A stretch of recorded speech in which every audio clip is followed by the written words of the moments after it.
Superman the Kryptonite Spectrum issue 5 is the grand finale of this Black Label series and opens up with one hell of a fight between Superman and Kryptonite Man, who has been created by Lex Luthor. As Superman finds himself beat and overpowered, he is forced to travel through moments of time, just reinforcing that he is not okay in terms of his health. This issue is weird and wonderful and also has plays on the fact that Superman is a refugee, which in my eyes is always welcome. Superman and Batman are way outnumbered here, and Luthor uses his knowledge of the fact that Superman has been using kryptonite to test against him in a moment to overcome his adversary. But Luthor also forgets that Superman is not alone and Batman has called for help, while Superman has been otherwise preoccupied. When I say this issue is weird and wonderful, I mean it. We see one final test of kryptonite, and it's one that people have been talking about for a while.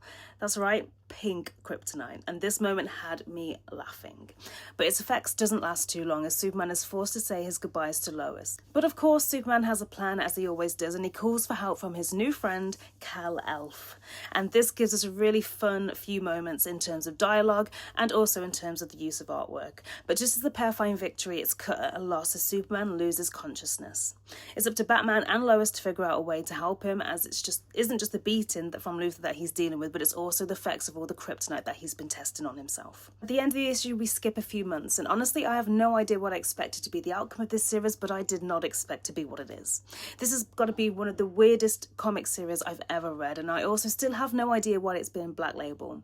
This has been a weird one for me. There are parts that I really enjoyed and the parts that I weren't such a fan of. It's been bittersweet for me, but I'm glad that it's a story that I read, and the last few issues were great.